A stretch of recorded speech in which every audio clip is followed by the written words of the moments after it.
Hello and welcome. मैं हूं प्रियंका संभव, आपके लिए लाती हूं ट्रेंडिंग स्टॉक। और आज हम बात करने वाले हैं बाजार के दिग्गज आरआईएल की, क्योंकि दिवाली का ये हफ्ता आरआईएल के एडजस्टेड प्राइस जो बोनस का इसने अनाउंसमेंट किया था उसके साथ शुरू हुआ है। तो शेयर में आज सुबह से हम 2% से ज्यादा का उछाल भी एक पॉइंट पर हम देख रहे थे। शेयर ने आज 1353 का एक इंट्राडे हाई टच किया है, लेकिन जब खुला था तो एडजस्टेड प्राइस इसका जो था 1337 रुपए का, और उसके बाद इसको हमने गिरते हुए 1322 के लेवल्स को टच करते हुए देखा, लेकिन फिर लोअर लेवल से रिकवरी और 1353 इसका हाई रहा है जब तक हम इस वीडियो को रिकॉर्ड कर रहे थे। तो फोकस में क्यों है? क्योंकि 1:1 बोनस की एक्स डेट आज है और शेयर में प्राइस एडजस्टमेंट दिख रहा है। और प्राइस एडजस्टमेंट के तहत 1328 के एडजस्टेड प्राइस के नीचे भी हमने इसको फिसलते हुए देखा था।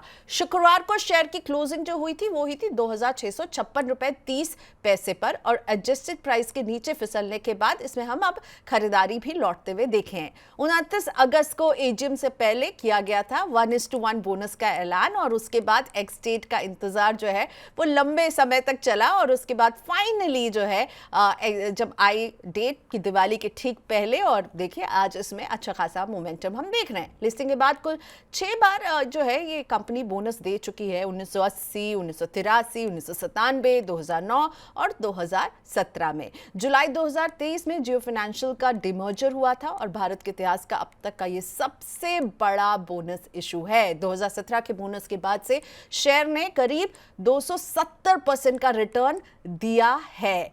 तो बोनस शेयर का इतिहास अगर हम देखें तो 2024 में जो इस बार 1:1 मिला है, यही रिपीट हुआ था। 2017 में 1:1 का मिला था बोनस, और 2009 में भी यही था, 1997 में यही था। लेकिन 1983 की अगर बात करें तो हर 10 शेयर पर 6 शेयर जो है वो बोनस के तौर पर मिले थे। 1980 में ये 3:5 का रेशियो रहा था।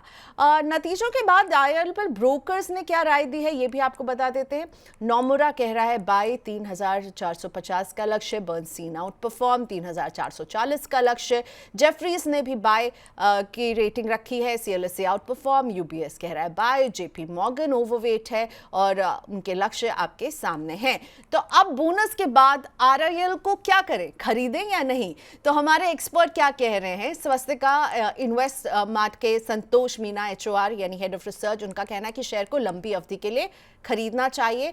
लॉन्ग टर्म में वो 1500 से 1650 का लक्ष्य देख रहे हैं, और जो अभी निवेश जिन्होंने किया हुआ, जिनके पास ये शेयर है, उनके लिए 1280 के स्टॉप लॉस के साथ होल्ड की सलाह दे रहे हैं। इसी तरह head of research AUM capital के राजेश अग्रवाल भी यही संतोष जी के ही राय से सहमत है कि शेयर को लंबी अवधि के लिए बिल्कुल खरीदना चाहिए, और उनका लक्ष्य है 1600 का। तो लंबी अवधि के लिए हमारे एक्सपर्ट्स कह रहे हैं कि आरआईएल बिल्कुल बाय बनता है। और आज हमने देखा प्राइस एडजस्टमेंट के बाद कुछ लोअर लेवल पर स्टॉक जाता हुआ दिखा, लेकिन अब तो जब तक हम इस वीडियो को रिकॉर्ड कर रहे थे 1350 के ऊपर बना हुआ है। लॉन्ग टर्म के लिए हमारे एक्सपर्ट्स आपको दे रहे हैं खरीद की सलाह।